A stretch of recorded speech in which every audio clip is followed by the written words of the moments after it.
हाँ बेटे, बिस्मिल्लाहिर्रहमानिर्रहीम। पहले हमने जो टॉपिक पढ़ा था पार्ट्स ऑफ स्पीच के हवाले से नाउन पढ़ा था। आज हमने पढ़ना है प्रोनाउन।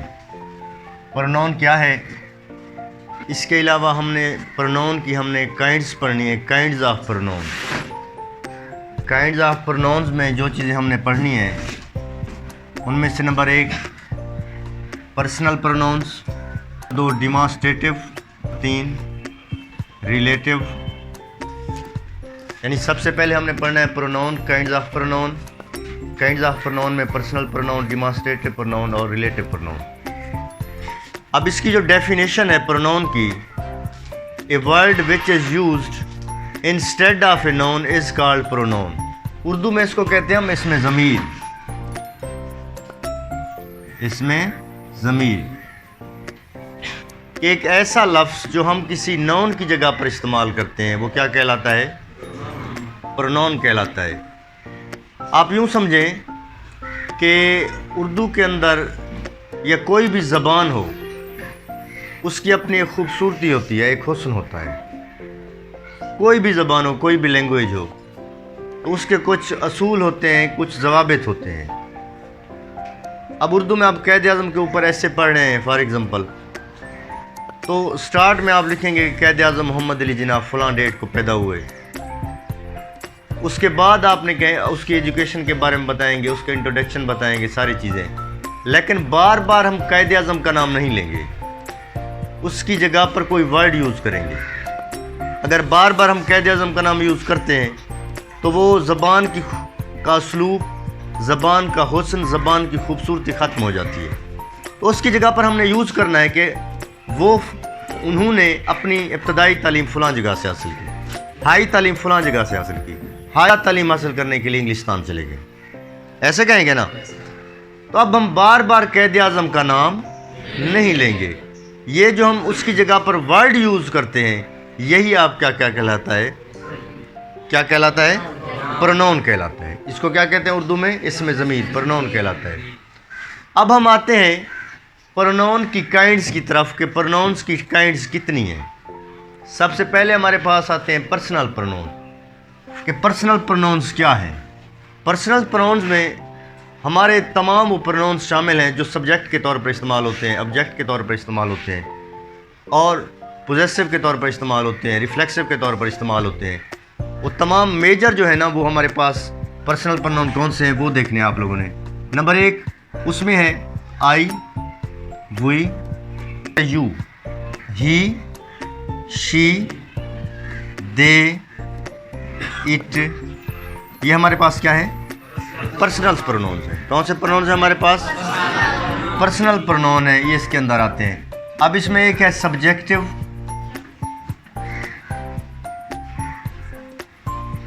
ये हमारे पास बतौर सब्जेक्टिव के इस्तेमाल होते हैं। ये प्रोनाउन किसके तौर पर इस्तेमाल होते हैं? सब्जेक्टिव के। एक और चीज़ इसमें देखें कि आई और वी जो है हमारे पास ये फर्स्ट पर्सन है, यू कौन सा है? सेकंड पर्सन है, और ही, शी, दे ये कौन से पर्सन है हमारे पास? एक थर्ड पर्सन है। समझ आए ना? यानी आई और वी फर्स्ट पर्सन है हमारे पास, इसको फर्स्ट पर्सन भी कहते हैं। यू सेकंड पर्सन है और ही, शी ये हमारे पास क्या है? थर्ड पर्सन है। किसी भी सेंटेंस के अंदर हम इसको बतौर सब्जेक्ट इस्तेमाल करते हैं। यानी ये जो मैंने प्रोनाउंस आपको लिखवाए हैं आप देख रहे हैं, आई हो गया, हुई हो गया, यू हो गया, ही और शी, दे, ये सारे बतौर किसके इस्तेमाल होते हैं? सब्जेक्ट के इस्तेमाल होते हैं सेंटेंस के अंदर। अब इसकी टाइप की तरफ आते हैं। सब्जेक्टिव हो गया, उसके बाद हमारे पास है ऑब्जेक्टिव। यही पर्सनल प्रोनाउन बतौर ऑब्जेक्टिव भी इस्तेमाल होते हैं। इसके बाद हमारे पास है ऑब्जेक्टिव, पोजेसिव, एंड में है रिफ्लेक्सिव। ये उसको हम क्लासीफाई कर रहे हैं, किसको? पर्सनल प्रोनाउंस को। ये हम क्या पढ़ रहे हैं? पर्सनल प्रोनाउन की हालतें पढ़ रहे हैं। क्या पढ़ रहे हैं? पर्सनल प्रोनाउन की हालतें पढ़ रहे हैं, ठीक है। जबकि उसकी काइंड्स में ये आते हैं personal pronouns, demonstrative pronoun, relative pronoun, ये उसकी काइंड्स हो गई। अब हम क्या पढ़ रहे हैं? पर्सनल प्रोनाउंस की हालतें पढ़ रहे हैं, केसेस ऑफ ए प्रोनाउन पढ़ रहे हैं हम। अब इसमें हमारे पास है आई, ये उसको बतौर सब्जेक्ट इस्तेमाल होता है। मैं स्कूल जा रहा हूँ, I am going to school. आप स्कूल जा रहे हो, you are going to school. हम स्कूल जा रहे हैं, we are going to school. बतौर किसके इस्तेमाल हो रहा है? सब्जेक्ट के इस्तेमाल हो रहा है। ये ऑब्जेक्ट के तौर पर इस्तेमाल नहीं होगा कभी भी। ऑब्जेक्ट के तौर पर जब इस्तेमाल होगा, इसका केस तब्दील हो जाएगा, इसकी हालत तब्दील हो जाएगी। ये क्या बन जाएगा? मी। अब मी को ऑब्जेक्ट के तौर पर इस्तेमाल कर सकते हैं, समझ आए ना? वो मेरी मदद करता है, ही हेल्प्स मी। अब मी बतौर, ही बतौर सब्जेक्ट इस्तेमाल हो रहा है, मी बतौर किसके इस्तेमाल हो रहा है?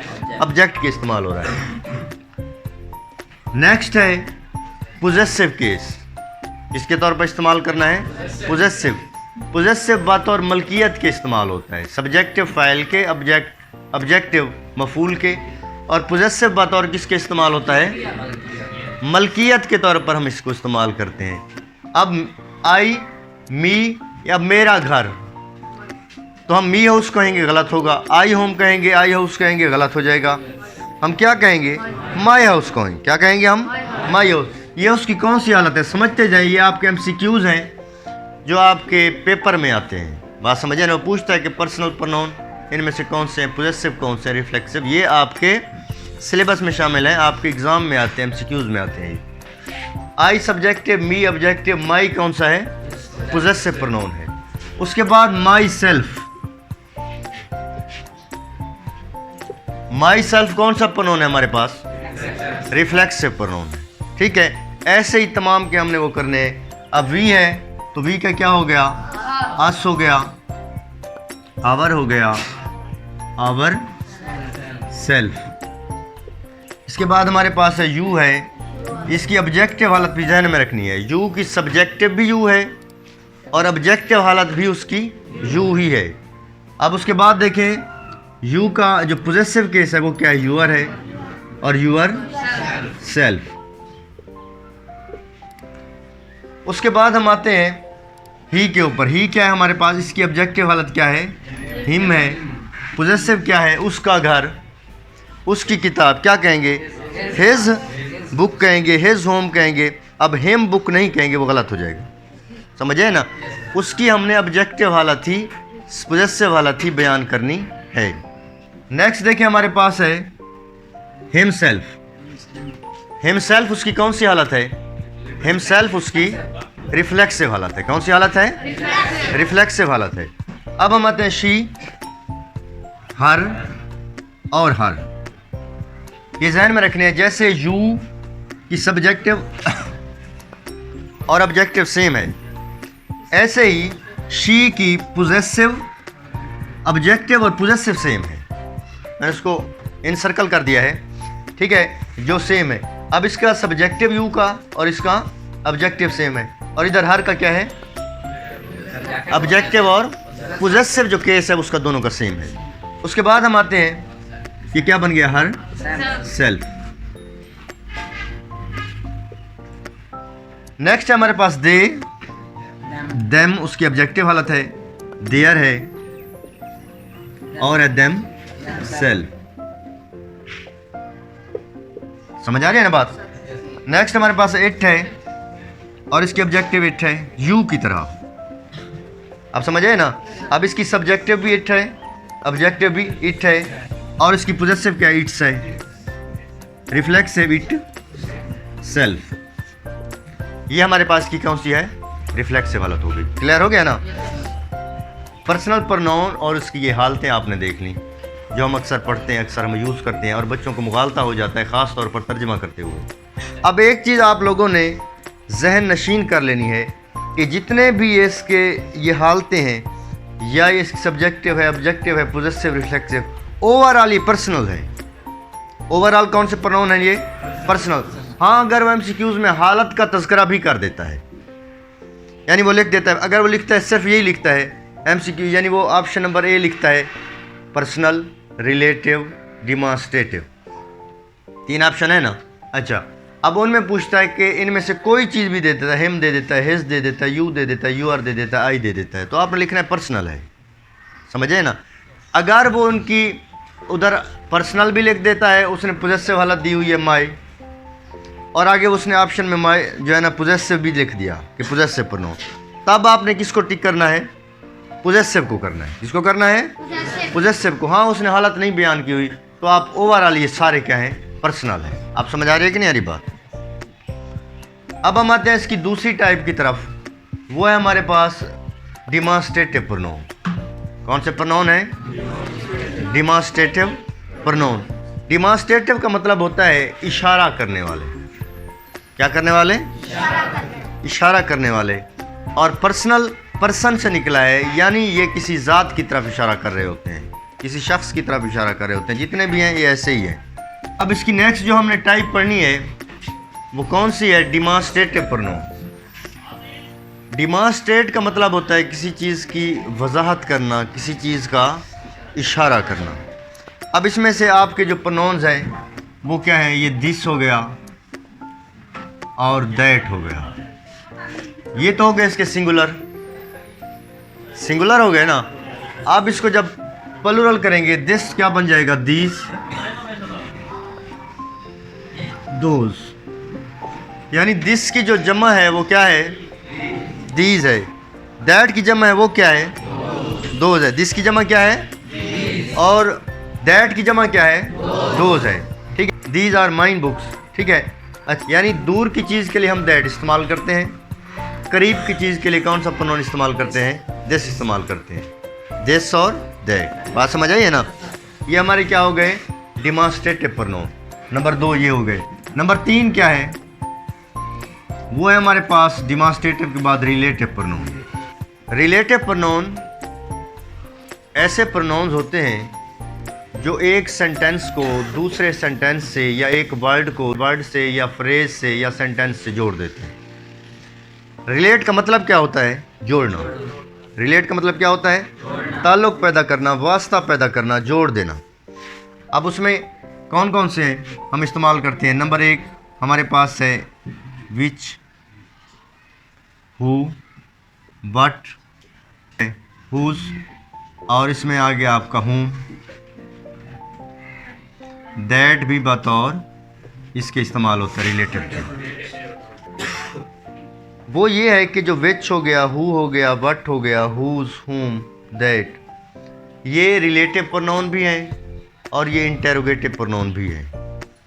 ये भी आपका एमसीक्यूज आता है आपके एग्ज़ाम में एक कि बतौर वो पूछता है कि ये रिलेटिव प्रोनाउन है या ये इंटेरोगेटिव प्रोनाउन है। तो बच्चे कंफ्यूज हो जाते हैं कि ये रिलेटिव हैं या इंटेरोगेटिव हैं। अब दोनों के तौर पर इस्तेमाल होते हैं। ये रिलेटिव के तौर पर इस्तेमाल होते हैं और इंटेरोगेटिव के तौर पर भी इस्तेमाल होते हैं। समझ आ रही है ना बात? अब वहाँ पर आप इसको डिफ्रेंशिएट कैसे करेंगे कि ये रिलेटिव के तौर पर इस्तेमाल हो रहे हैं या इंटेरोगेटिव के तौर पर? अगर सेंटेंस के अंदर सवाल पूछा जा रहा है, हु आर यू, तो अब ये रिलेटिव नहीं है, अब क्या है? इंटेरोगेटिव है। रिलेटिव कब होगा? रिलेटिव तब बनेगा जब हम ये कहेंगे this was a man who was knocking at the door. ये वो आदमी है जो दरवाजे पर दस्तक दे रहा था। अब जो सेंटेंस को रिलेट कर रहा है, शुरू में था कि who is knocking at the door. Who बात और किसके तौर पर इस्तेमाल हो गया? किसके तौर पर इस्तेमाल हुआ? इंटेरोगेटिव के तौर पर इस्तेमाल होगा। किसके? A person who has such abilities, एक शख्स जो ऐसी सलाहियतें रखता है। ठीक है। A person who has such. अब हु हैज सच, अब इसमें बतौर जो हु इस्तेमाल हुआ है किसके? रिलेटिव के हुआ है या इंटेरोगेटिव के? रिलेटिव के इस्तेमाल हुआ है। हु हैज सच एबिलिटीज अगर आ जाए अकेला, ये किसके तौर पर इस्तेमाल हो गया? सिंपल आ जाता है। हु हैज सच एबिलिटीज किसके तौर पर इस्तेमाल हुआ? इंटेरोगेटिव के तौर पर। ठीक है। यह इंटेरोगेटिव जब सेंटेंस को रिलेट करता है तो आपका क्या बन जाता है? रिलेटिव प्रोनाउन बन जाता है। अब इसकी मिसाल देखें। विच हो गया, हु हो गया, वट हो गया, हुज हो गया, हुम हो गया, दैट, ये बतौर किसके इस्तेमाल होते हैं? हमारे रिलेटिव भी होते हैं, इंटेरोगेटिव भी होते हैं। पहली बात तो मैं आपको ये बताता हूँ कि जो जब इंटेरोगेटिव के तौर पर इस्तेमाल होंगे तो एंड में क्वेश्चन मार्क भी होगा, फुल स्टॉप नहीं होगा। एंड में क्या होगा? क्वेश्चन मार्क होगा। अब वो भूल सकता है क्वेश्चन मार्क नहीं, बाज़ औक़ात कंप्यूटराइज मिस्टेक हो जाती है। आप क्वेश्चन मार्क ना देखते रहें, आप उसका यूज़ देखना है आप लोगों ने कि उसका यूज़ बतौर रिलेटिव हो रहा है या यूज़ बतौर इंटेरोगेटिव हो रहा है। अगर रिलेटिव के तौर पर यूज़ हो रहा है तो आप समझ सकते हैं कि ये क्या रिलेटिव प्रोनाउन है। यानी रिलेट कर रहा है सेंटेंस को। अगर बतौर इंटेरोगेटिव के हो रहा है तो वो क्या है आपका इंटेरोगेटिव प्रोनाउन है। क्लियर हो गई बात? तो यह है मसला। दोबारा आप समझ लें, एक मरतबा रिवाइज करा रहा हूँ आप लोगों को ताकि टॉपिक आपके जहन में बैठ जाए। सबसे पहले हमने क्या पढ़ा है कि प्रोनाउन की डेफिनेशन। प्रोनाउन क्या है? एक ऐसा लफ्ज़ जो किसी नाउन की जगह पर हम इस्तेमाल करते हैं वो क्या कहलाता है? प्रोनाउन कहलाता है। हमने इसकी डेफिनेशन पढ़ी। उर्दू में इसमें ज़मीर कहते हैं। फिर हम इसकी काइंड्स की तरफ आए। पर्सनल प्रोनाउन है, डिमॉन्स्ट्रेटिव प्रोनाउन है और रिलेटिव प्रोनाउन। पर्सनल प्रोनाउन में हमने पढ़ा कि इससे मुराद क्या होता है, किसी ज़ात की तरफ जो प्रोनाउन इस्तेमाल होते हैं। आई हो गया, वी हो गया, यू हो गया। इसमें फर्स्ट पर्सन भी, सेकंड पर्सन भी, थर्ड पर्सन भी शामिल हैं। हमने उसके बाद पढ़ा डिमॉन्स्ट्रेटिव प्रोनाउंस। डिमॉन्स्ट्रेटिव प्रोनाउंस ऐसे प्रोनाउंस जो किसी नाउन की तरफ इशारा कर रहे होते हैं। क्या कर रहे होते हैं? डिमॉन्स्ट्रेट, उसकी वजाहत कर रहे होते हैं। ये आपके डिमॉन्स्ट्रेटिव प्रोनाउंस कहलाते हैं। रिलेटिव प्रोनाउन हमने पढ़ा, ये क्या करते हैं? रिलेटिव का मतलब होता है ताल्लुक़ पैदा करने वाले, जोड़ने वाले। ऐसे नाउन जो एक सेंटेंस को दूसरे सेंटेंस से जोड़ देते हैं, एक वर्ड को दूसरे फ्रेज से जोड़ देते हैं, ये क्या कहलाते हैं? आपके रिलेटिव प्रोनाउन कहलाते हैं। फिर मैंने उसका फर्क समझाया। ठीक है, इंशाल्लाह कल नेक्स्ट हम टॉपिक पढ़ेंगे, तो उसके बारे में हम पढ़ेंगे पार्ट्स ऑफ स्पीच के नेक्स्ट टॉपिक क्या है। तो उसकी वजाहत आज का टॉपिक यहीं ख़त्म करते हैं। बेस्ट ऑफ लक, अल्लाह हाफिज़।